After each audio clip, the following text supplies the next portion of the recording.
Long before Viking longships touched foreign shores and warriors carved their names into legend, there was only the land, and those who clung to it. Scandinavia, in the early centuries after the fall of the Roman Empire, was a harsh and isolated region. Dense forests blanketed the land. Glaciers had long retreated, but their chill still haunted the wind. Jagged fjords carved deep into Norway's spine, while lakes and rivers traced veins through Sweden and Denmark. The seasons ruled with iron certainty, long dark winters and brief golden summers. In this world of stark beauty and quiet endurance, the Norse people lived simple lives. It was the 5th century AD, and they were not yet Vikings. They were farmers, fishers, hunters, and herders. Families survived together in longhouses, wooden structures with turf roofs, warm hearths, and smoke curling up through rafters. Children learned to respect the land, the sea, and the ancient spirits said to dwell within both. They believed in a living world. Trees whispered, stones held memory. The wind might carry the breath of the gods. These people did not separate myth from life. Every event, every season, was a thread woven into a much greater story. No cities, no kings, only tribes and clans, each ruled by a chieftain, someone chosen for strength, wisdom, or lineage. Power wasn't absolute. Disputes were settled in open-air assemblies called things, where freemen debated, judged, and argued justice with words and honor. Freedom was cherished, but so was loyalty to kin. And in this tightly woven fabric of family and tradition, stories passed down by skalds, poets, and memory keepers began to take root. These were the early tales of gods like Odin, who gave up an eye for wisdom, Thor, who defended humanity from chaos, and Freya, who knew both love and war. These gods were not distant creators. They were companions, flawed, fierce, ever-present. The Norse world was quiet, but not stagnant. Trade had begun to flow through the Baltic Sea. Goods like amber, furs, and iron made their way south, exchanged for wine, glass, and silver. The world beyond was out there, growing richer, more connected, and the people of the North were listening. They were watching, and soon they would rise. By the mid-6th century, change was quietly stirring in the North. The tribes of Scandinavia, though still scattered and independent, were no longer as isolated as they once had been. Trade routes had expanded, bringing contact with distant cultures, Franks, Saxons, Slavs, and Byzantines. With each passing season, foreign coins, fine cloth, and strange stories filtered into the longhouses of Denmark, Norway, and Sweden. These were no longer just farmers and herders. The Norse were becoming craftsmen, smiths, and shipbuilders of rare skill. Along the coasts, wooden boats gave way to something new, sleek, shallow draft vessels that could navigate rivers as easily as they crossed open sea. These were the early prototypes of the longship, fast, flexible, and unlike anything the world had seen. The sea, once feared, became a path, a calling. Young men began to dream of the lands beyond the waves. Some followed the trade winds south toward the markets of Frisia and the Frankish Empire, exchanging amber and furs for silver and wine. Others ventured east, paddling deep into the Slavic river systems, learning routes that would one day lead all the way to Constantinople. At home, society remained tightly bound to the land and clan, but ambition stirred in the hearts of those who had tasted the wider world. It was during this time that a subtle transformation began.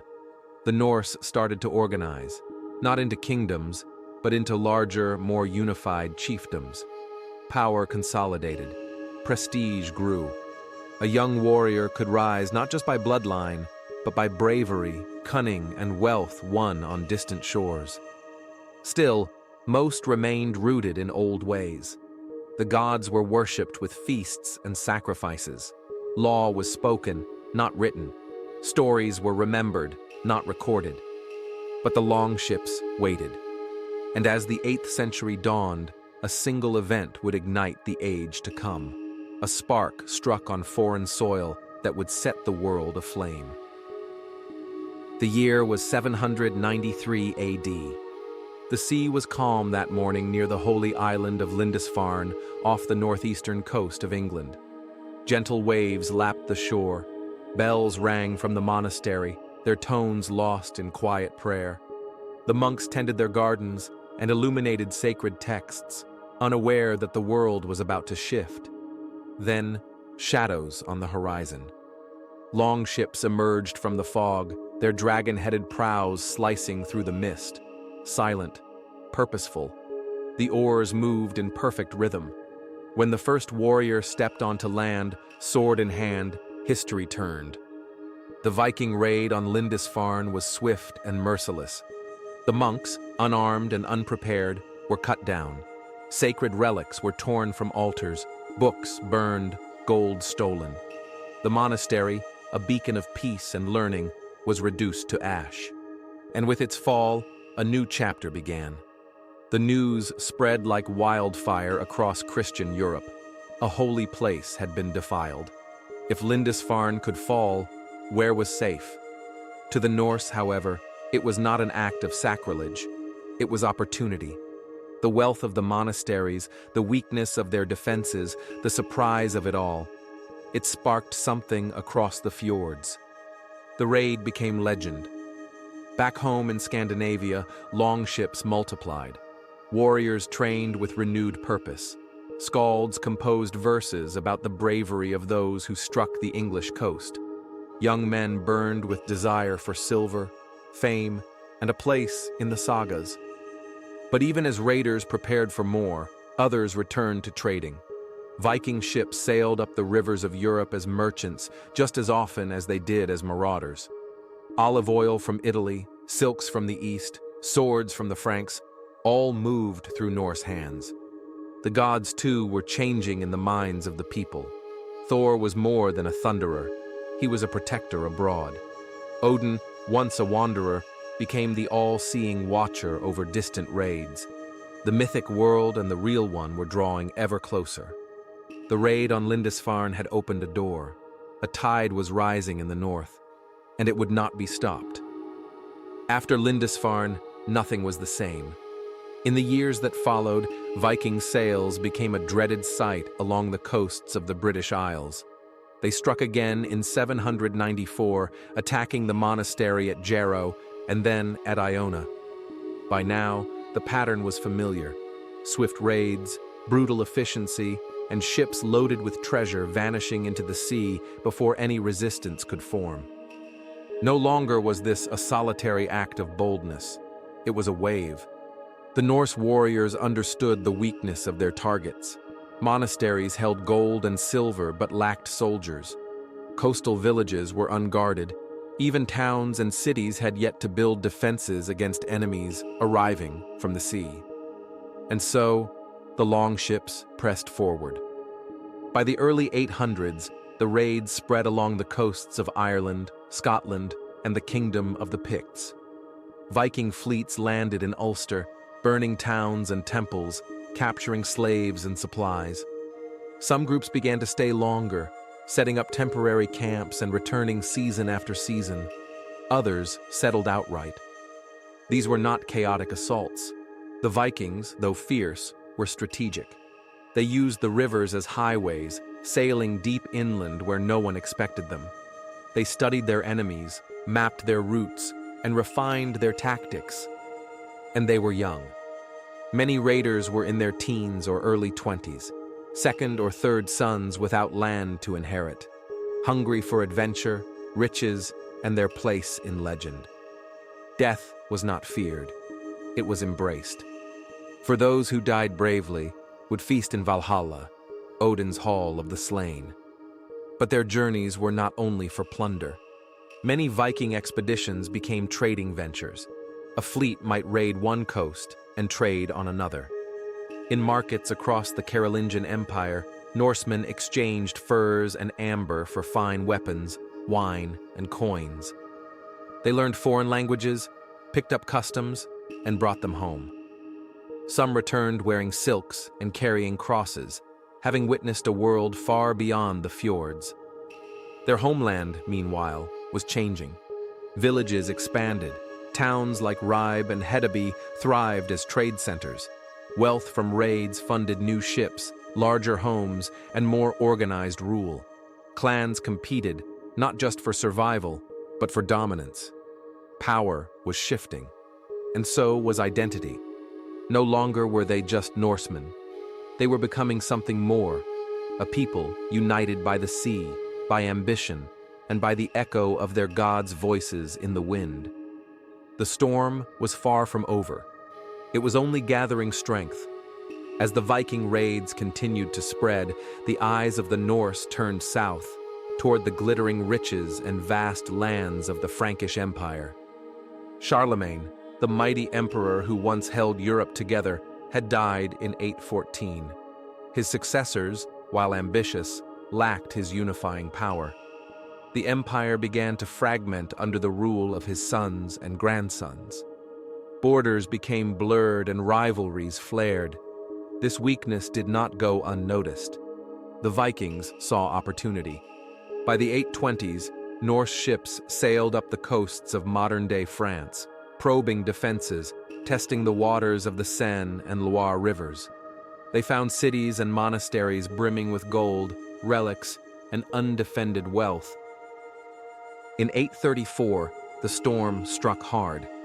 A Viking fleet sailed up the river Scheldt and sacked the royal trading center of Dorestad, one of the wealthiest towns in the Carolingian world. The Franks were stunned, but instead of mounting a full defense, they tried diplomacy. King Louis the Pious offered gifts and silver to dissuade further attacks. But the Norse were not looking for peace. They were seeking dominance. In 836 and 838, more raids followed. Rouen, Nantes, and other coastal towns were plundered and burned. Viking warbands began to spend winters in Francia, establishing base camps on islands and riverbanks. The idea of seasonal raiding gave way to year-round occupation. Their tactics evolved. They used deception and speed, attacking where the enemy was weakest, then vanishing into the waterways before armies could arrive. They struck churches on holy days, understanding the rhythm of their enemies' lives. They used captured monks and priests to navigate unfamiliar terrain. They played the political chaos to their advantage, sometimes siding with rival Frankish factions to gain leverage and rewards. The Frankish people lived in fear. Villagers fled inland. Watchtowers were built. Prayers were offered in Latin against the Northmen's scourge. And still, the longships came. But not all encounters were violent. In some places, Vikings became mercenaries, offering their swords to local rulers in exchange for land, silver, or titles.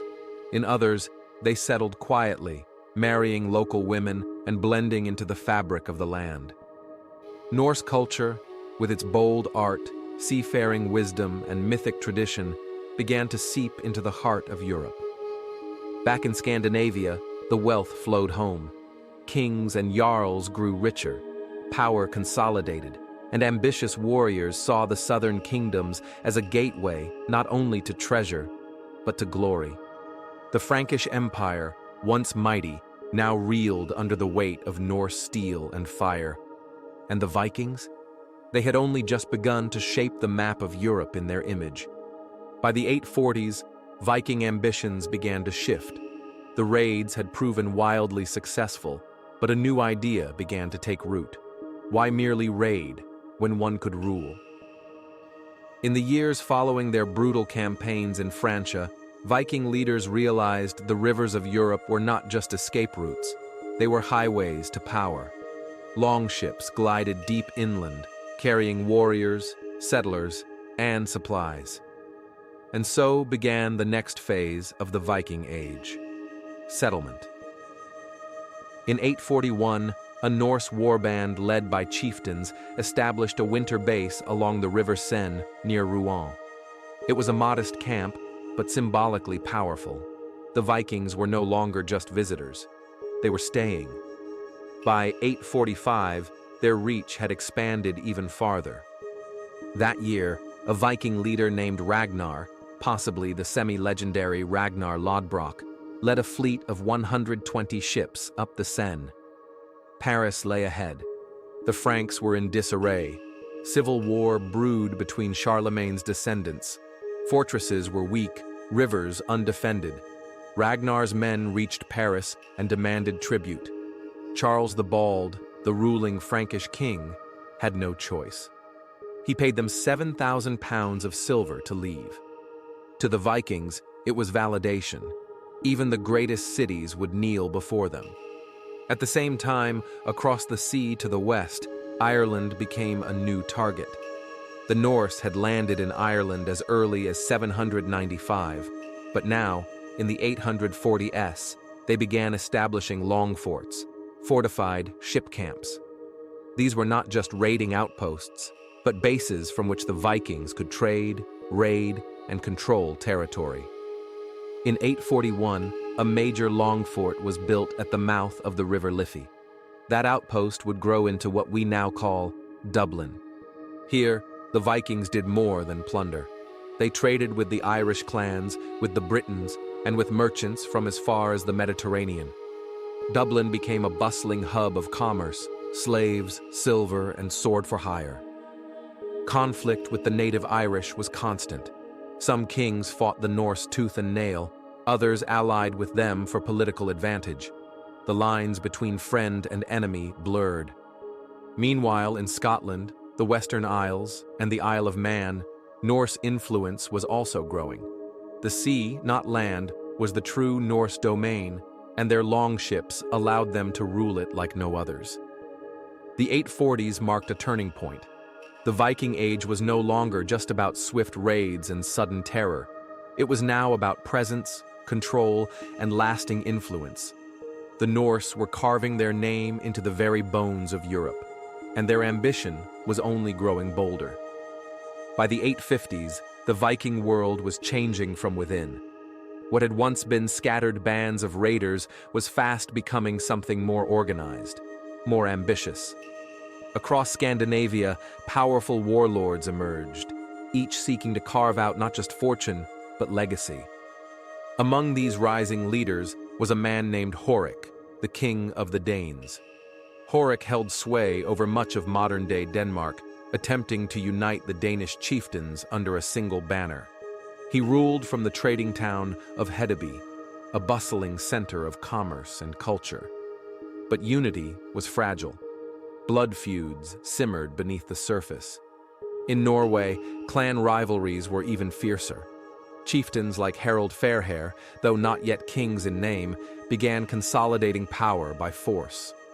The dream of a unified Norway was still distant, but growing. Every successful raid, every marriage alliance, every battle shifted the balance.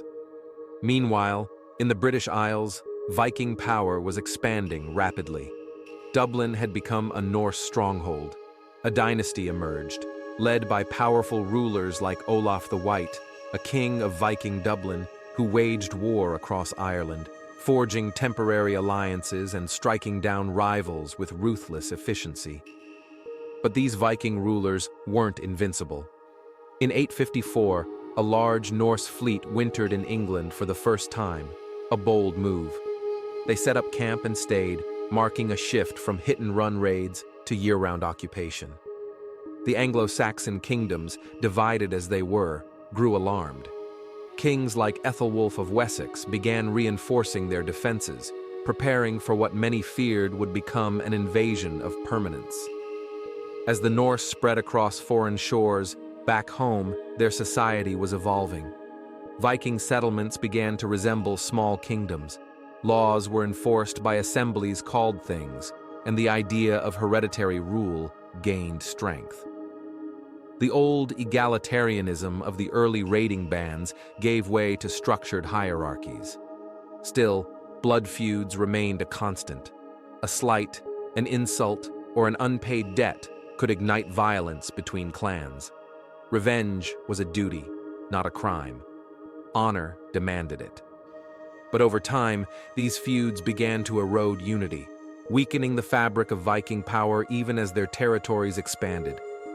This decade was a crucible, a moment when the Vikings stood between their old world of chaotic freedom and the new world of kingship and conquest.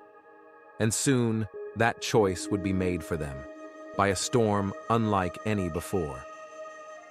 While Norse power was rising across Britain and the continent, a different kind of journey was beginning, one that sailed not for conquest, but for freedom, far into the Western Sea. The winds had shifted in the north. With Norway unified under the firm hand of Harald Fairhair, not all Norsemen welcomed the new order. Some had fought him and lost. Others simply could not bear the thought of bending the knee. Freedom, for them, meant distance.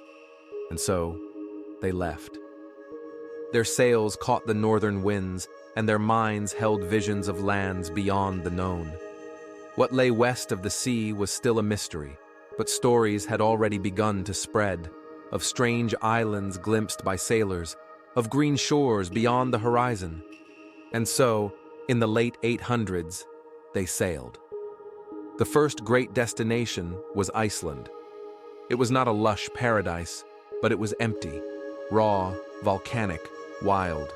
A land of glaciers, black sand, and bubbling earth. But it was theirs. Free men, carrying their families and flocks, carved homesteads into valleys between mountains. Here, they built longhouses again. They farmed, fished, and planted their sagas in the soil. Iceland grew quickly. It became a sanctuary for the independent, a place where chieftains could rule their own lands and where the Althing, the Great Assembly, was founded in 930 AD, making it one of the oldest parliamentary systems in history. Disputes were settled under open skies, surrounded by lava fields and silence. But even Iceland could not contain all the dreams of the Norse. From Iceland's western edge, another man would set sail, a bold exile named Eric the Red. Banished for violence, he sought a new beginning even farther west. In the late 10th century, his longship crossed the icy sea and struck land on a distant frozen shore. He called it Greenland, a name meant to attract settlers. And it worked. Despite the cold, many followed. Two main settlements grew along the coast, fragile but real. The Norse had reached one of the harshest places on Earth, and stayed. Eric's son, Leif Erikson, would carry the journey even farther. He grew up hearing stories of another place, seen once by a sailor blown off course, a place of forests and rivers, warmer than Greenland. And in the year 1000, Leif set sail to find it. He landed on a coast rich with trees and grapes. He called it Vinland, the land of wine. Historians believe it was somewhere in modern Newfoundland, Canada. The Norse built temporary shelters. They explored. They met native peoples. They left carvings, tools, and questions. But Vinland was never fully settled. The land was far, and the winters were cruel. Relations with the locals turned tense. Eventually, the Norse returned to Greenland and Iceland, leaving behind only traces and a legend. Still, for a moment, the Norse had crossed the Atlantic centuries before Columbus. They had pushed farther west than any Europeans before them. They did not do it for empire. They did it for freedom, for space, for curiosity. They left not armies, but footprints, and their stories passed from father to son. The year was 865. A shadow moved across the sea, a fleet larger than any seen before. This was no mere raid. This was an invasion. This was the great heathen army. Led by legendary warrior chieftains, Ivar the Boneless, Halfdan Ragnarsson, and Ubi, the army arrived in the east of England with a clear goal, not just to plunder, but to conquer. Their name struck terror across the land. Chroniclers called them heathens, wild men without mercy who defied Christian kings and shattered sacred places. But in truth, this was an army of purpose, battle-hardened, strategic, and united under vengeance. The brothers were said to be sons of Ragnar Lothbrok, a figure half-shrouded in legend. Some claimed he had been executed by the Northumbrians, cast into a pit of serpents. Whether true or myth, the tale fueled fury. The great army came to avenge his death, and to claim what they saw as rightfully theirs. They began with the Kingdom of East Anglia, which quickly surrendered in exchange for peace. The Vikings took horses and moved north with terrifying speed, striking Northumbria next. There, chaos reigned. Two rival kings, Osbert and Ella, fought each other even as the Norse closed in. In 867, both would fall. York, one of England's greatest cities, was taken and turned into a Norse stronghold. Ella, according to saga and legend, suffered the infamous Blood Eagle at the hands of Ivar, a brutal execution carved into Viking lore. With York under Norse control, the army turned south. Mercia was next. They struck hard, forcing the kingdom into uneasy truces. Monasteries burned, towns fell. The very fabric of Anglo-Saxon England was unraveling. But in the Kingdom of Wessex, resistance began to stir. Its king, Ethelred, and his younger brother Alfred, still unproven, stood their ground. In a series of bloody battles, the Vikings were pushed back, though never broken. The great heathen army was not one single force. It split, regrouped, and moved like smoke. Some warriors settled in conquered lands, founding Norse towns and marrying local women. Others continued to fight, seeking new kings to topple and new lands to claim. By 870, the Norse held vast portions of England. Their influence reshaped the island's culture, language, and law. But they had not yet conquered it all. And in Wessex, a quiet storm was brewing, a young man who would become the Vikings' greatest opponent. The Kingdom of Wessex stood alone. By the end of 870, much of Anglo-Saxon England had fallen to the great heathen army. Northumbria lay in ruins. East Anglia had been swallowed. Mercia teetered. Only Wessex, the southernmost kingdom, still resisted the tide of Norse conquest. Its king, Ethelred, was dead. And in his place rose a young man, wise, sickly, devout. A man not yet tested in war. His name was Alfred. He was no Viking. He carried no axe or hammer. He prayed to a different god. But he understood his enemy, and he understood survival. In 871, Alfred became king of Wessex. Almost immediately, he faced wave after wave of Viking assaults. The Norse believed Wessex would fall as easily as the others, but Alfred fought back, with cunning. He avoided open battle unless forced. He struck at supply lines, harassed raiding parties, and used diplomacy when needed. He offered the Vikings silver to buy time, and when war came, he chose his ground carefully. Still, by 878, things reached a breaking point. That winter, the Viking leader Guthrum launched a surprise attack. Alfred was forced to flee into the marshes of Athelney, deep in the Somerset wetlands. The King of Wessex, once ruler of the last free kingdom, became a fugitive, hiding with a handful of loyal men, moving through the reeds like a ghost. But he did not give up. From the marshes, Alfred gathered strength. He sent messages, raised armies, prayed, planned, and when spring came, so did vengeance. In May of 878, Alfred led his forces to Edington. The battle was fierce. Shields crashed, spears splintered, the ground turned to mud and blood.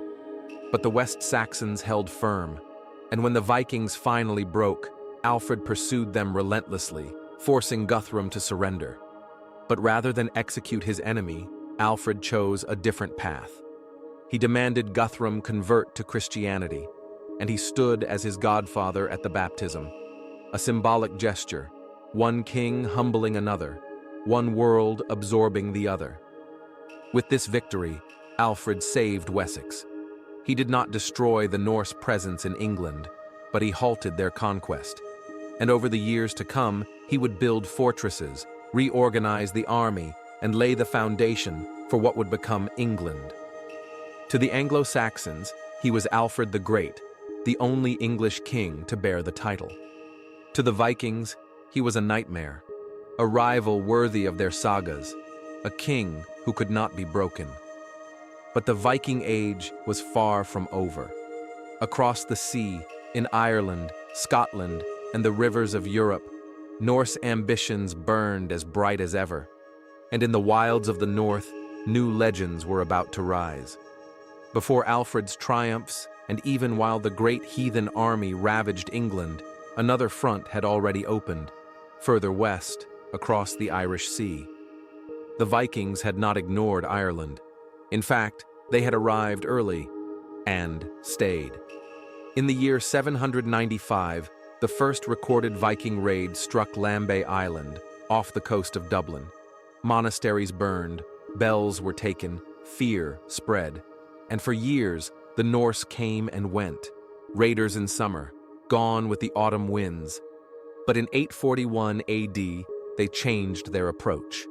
They stayed.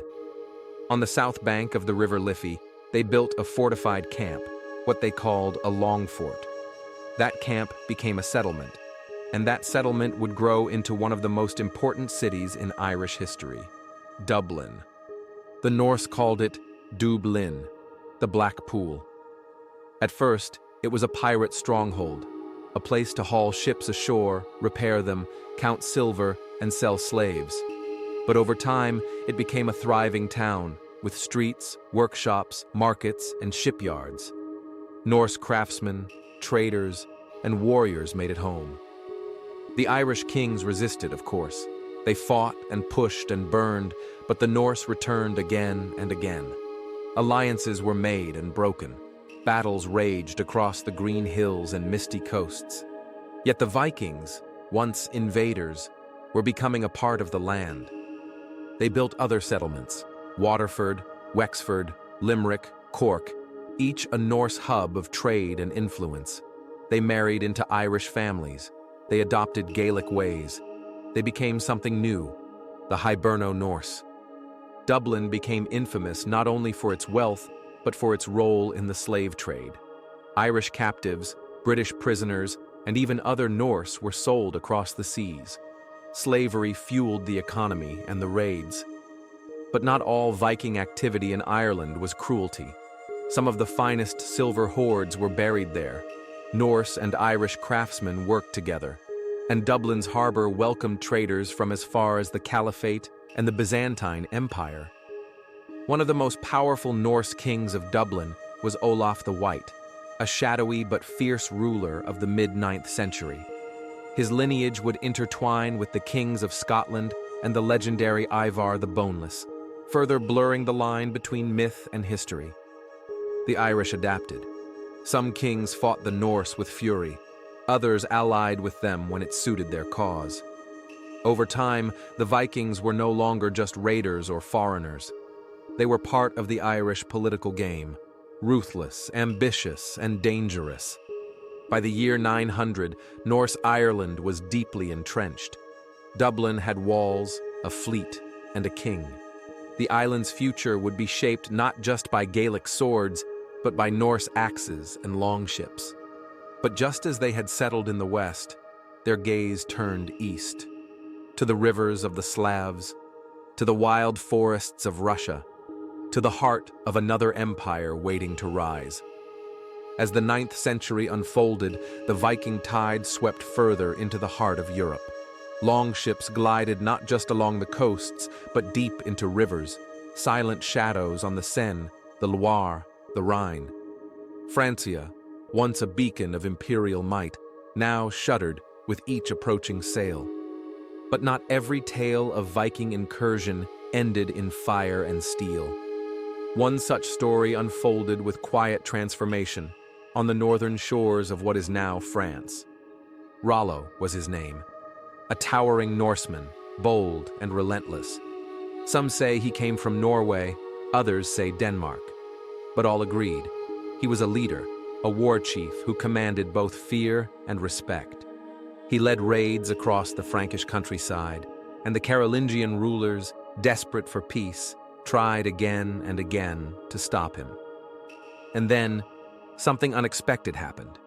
In the year 911, after years of conflict and failed defenses, King Charles the Simple offered Rollo a different path, not through conquest, but through negotiation. In exchange for peace, land would be granted. A new agreement forged not with blood, but with vows. Rollo accepted. He was baptized into the Christian faith. He pledged loyalty to the Frankish crown, and he was given a stretch of land along the lower Seine. That land would become Normandy, land of the Northmen. It was a turning point. No longer a raider, Rollo became a duke. The Norse who settled there slowly adopted local customs. Their language blended with Frankish tongues. Their children married local women. But they never forgot who they were. Viking blood ran in Norman veins, shaping a warrior culture that would rise again in unexpected ways. In Normandy, the axe became the quill. The shield wall gave way to walls of stone. And Rollo, once a feared sea king, became the founder of a dynasty that would echo through the halls of history. This was no surrender. It was evolution. And in the flickering firelight of Norman hearths, the tales of Odin and Thor still lingered, softened by time, but never forgotten. While the Western world reeled from Viking raids in Britain, Ireland, and Francia, a quieter revolution was taking place far to the east, along the cold rivers and dense forests of what would become Russia. The Norse called themselves Varangians, or Russ, and they did not come with fire and fury alone. They came with trade, with skill, and with a desire to explore. From their homelands in Sweden, young men set sail not westward, but eastward, across the Baltic Sea. They entered the great rivers, the Neva, the Volkhov, the Dnieper, and the Volga, and discovered a vast world of forests, firs, and Slavic tribes. At first, they came as traders. They brought beads, silver, and weapons, and traded for honey, wax, slaves, and furs. But trade alone was never enough. The Norse settled. They began to rule. By the mid-9th century, the Russes had founded their first strongholds. The most famous was Novgorod, established by the legendary chieftain Rurik around 862 AD. Rurik was invited, according to legend, by local Slavic tribes to bring order and peace. Whether myth or truth, Rurik's name would echo for centuries in Eastern European history. After Rurik's death, his kin continued the journey southward. A relative, perhaps a son or successor, named Oleg, took control of Kiev around 882 AD, a city on the Dnieper River that would become the heart of a new power, Kievan Rus. From Kiev, the Rus launched trading expeditions to the Byzantine Empire, the richest realm in the world. Their longships traveled all the way to Constantinople, the city of gold and marble. The Byzantines called them the people of the north, and at times welcomed them, and at other times fought them. In 907, Oleg is said to have attacked Constantinople, even nailing his shield to its gates in defiance. A treaty followed, granting the Russes favorable trade terms and recognition. These warriors from the north were no longer raiders. They were kings, diplomats, and merchants. But they were also feared. In the service of the Byzantine emperors, elite Viking warriors became the Varangian Guard, a unit of foreign mercenaries known for their strength, loyalty, and towering presence. Armed with axes and clad in chainmail, they guarded the emperors themselves, serving from the 10th to the 14th centuries. The Russes blended Norse and Slavic traditions. They intermarried with local tribes. They adopted languages, customs, and, eventually, new gods. By the 950s, Norse influence in the East had grown into something greater than mere conquest. They had become part of a new people, a new culture, and a new kingdom that would last long after the Viking Age ended.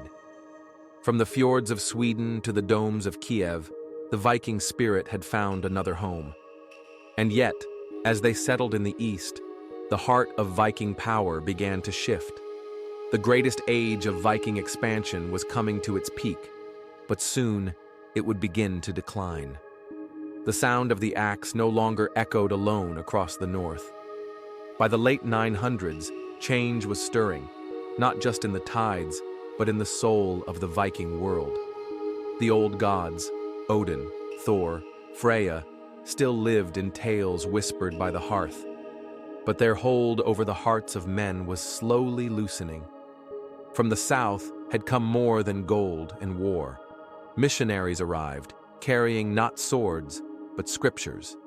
Their words were soft, their eyes calm, and they spoke of one God, merciful, eternal, who had died and risen for all mankind. At first, the Norse scoffed. What god would die willingly? Where was the honor in that? But then came King Harald Bluetooth. In Denmark, Harald ruled with strength and vision. He saw the tides turning. To survive, to trade, to rule. He believed a new path was needed. And so, he was baptized. Crosses were raised beside runestones. Churches were built beside longhouses. And Denmark became the first of the Norse lands to embrace the Christian faith. Not all followed easily. Many clung to the old ways, the offerings at blot feasts, the ancient rites beneath sacred trees, the stories of gods who fought, drank, and wept like men. But the new God was patient and persistent. In Norway, the flame of resistance flickered longer, but even there, King Olaf Tryggvason, fierce and devout, carried both sword and cross. He spread the faith by fire and word, converting chiefs and burning temples. The old gods were not defeated in battle. They were forgotten in silence. By the turn of the first millennium, much of Scandinavia had been touched by the cross. Still, deep in the forests and fjords, some remained loyal to the gods of old. They whispered prayers to Thor during storms. They carved Odin's runes in secret. For faith does not die in a day. It fades, like the stars at dawn. But the world was changing, and the Vikings were changing with it. Their gods had carried them through centuries of wind and war. But now, the longships sailed with new blessings. The sagas were not forgotten, but they made space for psalms. And in the quiet halls of winter, both stories found their place. The gods of Asgard still watched from the shadows, but the cross now stood in the light. By the late 10th century, the Vikings were no longer the mysterious scourge of Europe. They were known, feared, and in many cases, integrated into the very kingdoms they once raided. But in England, the Viking story was not yet over. After decades of uneasy peace following earlier settlements and treaties, a new wave of raids swept across the English coastline. These were not small war bands. They were professional armies, well-equipped, organized, and led by powerful kings with visions of conquest. The most feared among them was Sweyn Forkbeard, King of Denmark. In the 900s and 900s, Sweyn launched devastating attacks against England. His fleets pillaged towns and cities with precision. In desperation, the English king Ethelred the Unready paid massive sums of silver called Danegeld to make the Vikings go away, but silver only fed the fire. In 1002, Ethelred ordered the infamous St. Brice's Day massacre, attempting to eliminate Danish settlers living in England. Among those killed was, reportedly, Sweyn's sister. Sweyn's revenge came swiftly. By 1013, he had launched a full invasion and forced Ethelred into exile. Sweyn was declared King of England, though he died suddenly just a year later. His young son, Cnut the Great, picked up his father's mantle. Cnut was not just a warrior. He was a statesman, raised in the traditions of both Norse and Christian worlds. After a short civil war, he claimed the throne of England in 1016, and with it began the creation of a North Sea empire. By 1028, Knut ruled over a vast realm, Denmark, Norway, and England, an empire bound not only by sea and sword, but also by law, religion, and shared ambition. He maintained peace between his subjects, respected Christian customs, and balanced the old Norse traditions with the rising power of the church. For a brief moment, the Vikings were not just raiders or settlers, they were emperors. Knut's reign marked the pinnacle of Viking political power, a time when Norse rulers no longer looked only outward, but began to govern with permanence, with vision. Yet all empires face the turning tide. After Knut's death in 1035, his sons were unable to hold the realm together. Internal conflict, foreign pressure, and local resistance slowly eroded Viking control in England and beyond. Still, the legacy of those final great raids, of Swine's Fire and Knut's empire, left a deep mark on English history. The time of Viking conquest was ending, but there remained one final flame to burn, one last saga to be told before the night fell on the age of the Northmen. If the Viking Age began with a raid on Lindisfarne in 793, many believe it ended with a single man, Harold Sigurdsson, better known to history as Harald Hardrada, Hard Ruler. Born around 1015, Harald was no ordinary warrior. At just 15, he fought in the legendary Battle of Stiklestad, where his half-brother, King Olaf II of Norway, fell in a failed attempt to reclaim his throne. Wounded but unbroken, Harald fled east and began an epic exile that would define his legend. He journeyed to Kievan Rus, serving Grand Prince Yaroslav the Wise, before traveling farther to Constantinople, capital of the Byzantine Empire. There, Harald joined the Varangian Guard, the emperor's elite Norse mercenaries. For nearly a decade, he fought across the Mediterranean, from Asia Minor to Sicily, growing rich and seasoned. When he returned to Norway in 1045, Harald was a different man, famous, ambitious, and wealthy beyond imagination. He seized the throne, ruling as King of Norway and dreaming of more. His eyes turned westward, to England. In 1066, opportunity came. King Edward the Confessor of England died without a clear heir, triggering a storm of rival claims. Harald Hardrada, citing a long-forgotten agreement, declared his right to the English crown. With over 300 ships and an army of hardened Norse and Scottish warriors, he set sail. On September 20th, he landed near York, crushing the local earls at the Battle of Fulford. But just days later, at Stamford Bridge, King Harold Godwinson of England arrived with astonishing speed. What followed was a brutal, legendary battle. The Vikings were caught off guard. Many had left their armor behind in the heat of the day. Still, they fought with ferocity. Harold, towering and fierce, is said to have fought like a berserker, until an arrow struck him through the throat. The Viking king fell. His army was shattered.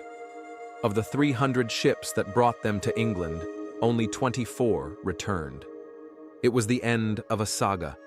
Just 3 weeks later, King Harold himself would fall to the Normans, descendants of Norsemen, at the Battle of Hastings. The old world was gone. With Harold's death, the Viking Age ended. No longer would Norse fleets thunder across foreign shores. No more would tales of raiders strike fear in Europe's heart. But the echoes remained, in laws, in languages, in bloodlines, in place names across England, Scotland, and Ireland, in the stories passed down, carved into stone, and whispered through generations. The Viking spirit of adventure, ambition, and resilience had changed the world. And though the longships rest, the legacy sails on.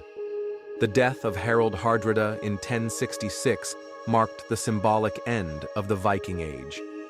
But the Viking story did not vanish with the clash of swords at Stamford Bridge.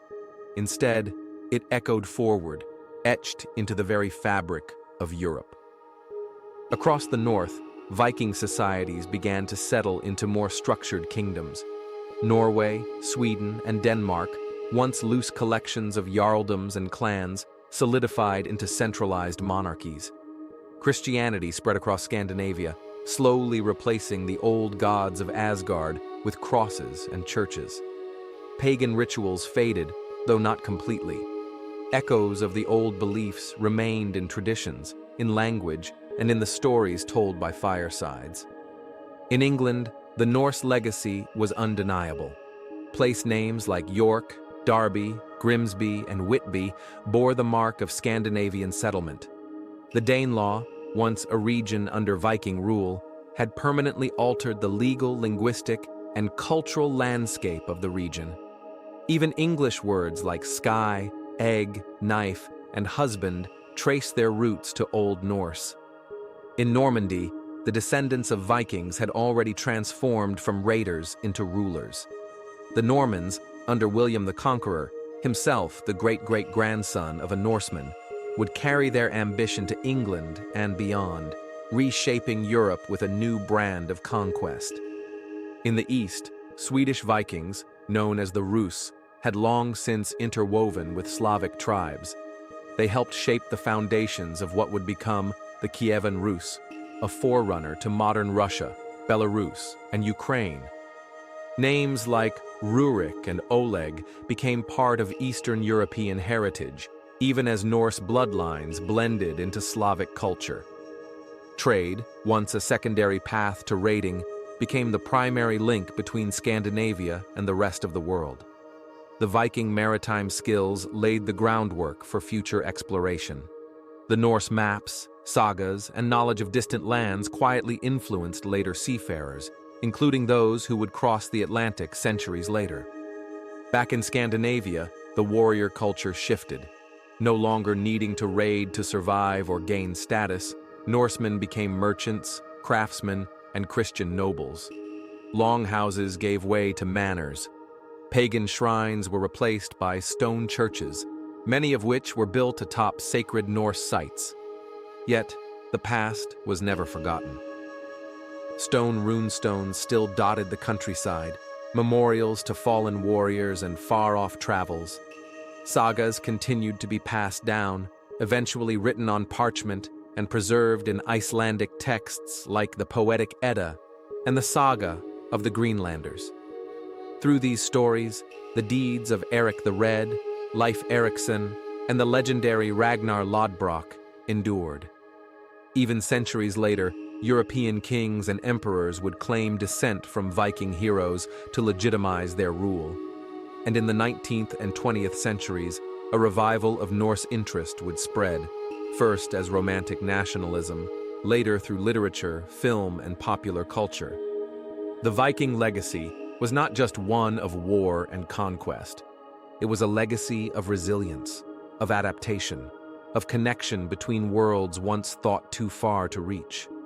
From the icy fjords of Norway to the river markets of Russia, from the wild shores of Ireland to the windswept edges of Newfoundland, the rise and fall of the Vikings had shaped history itself. And though the sails no longer rise on the horizon, the spirit of the Norse endures. In every tale told, in every journey taken, in every fearless step into the unknown.